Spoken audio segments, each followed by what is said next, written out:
Cost of living. Ukraine and droughts have to do with my bills. These problems may appear to be unconnected, but they are all making one thing worse: the cost of living crisis. Before it invaded Ukraine, Russia was supplying Europe with 40% of its gas. The continent was Russia's largest customer. However, after the war started, many European countries hit Russia with a range of penalties, known as sanctions, and promised to reduce their reliance on Russian energy. Russia has since cut supplies to Europe, temporarily closing the main pipeline and deliberately burning off a large amount of gas. It denies using energy as a political weapon, but the effect has been to send prices soaring. Despite importing little gas from Russia, the UK has also been hit hard by the sharp rise in world gas prices. This is set to have a major impact on household energy bills. From the 1st of October, the amount companies can charge customers will jump by 80%. The bill for a typical household will hit £296 per month. As well as energy, Russia's invasion has also affected food prices. Efforts to ship out 20 million tons of grain stuck in Ukraine are only just getting underway. Other foods such as maize and sunflowers, used to make cooking oil, are also trapped. With Ukraine's food unable to be shipped abroad, prices have soared in many countries. Wheat prices, for example, are up 25% since last year. It's all contributed to rising food prices for UK shoppers, which are up nearly 13% in the year to July. Products made from wheat, like bread, cereal and pasta, have had some of steepest price rises. Energy prices were on the rise even before Russia invaded Ukraine. The big problem was COVID. During the pandemic, lockdowns forced many businesses to temporarily close. However, as countries started lifting restrictions, businesses got up and running again. The sudden surge in demand for energy pushed up prices.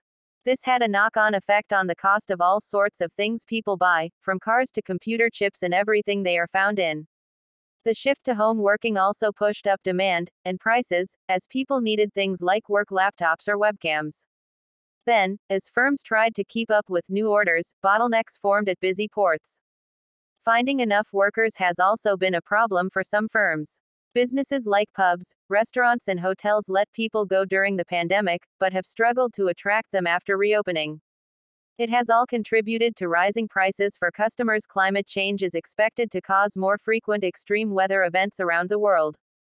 Drought is currently affecting Europe and China, while Pakistan is suffering from extreme flooding.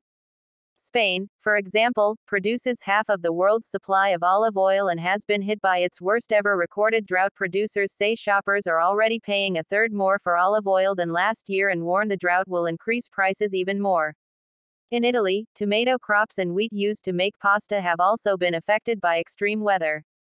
It's not just a problem for food supplies. Droughts can also lead to rivers, lakes and reservoirs drying up. This can lead to lower hydroelectric power, a form of renewable energy harnessed from flowing water.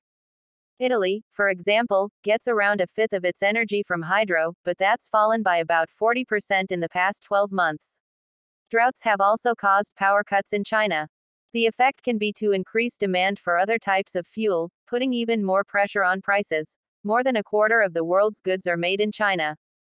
But it has not been an easy year for its factories, and the customers in other countries who buy what they make. Frequent factory closures have been caused by COVID outbreaks, energy shortages, heatwaves and droughts. As a result, China has not always been able to keep up with demand. When China faces difficulties, it has a domino effect around the world. China's growing need for fuel is also putting further pressure on global energy prices. It has also formed a closer relationship with Russia, buying up more of its oil in recent months. This has made it harder for the West to isolate Russia through economic penalties.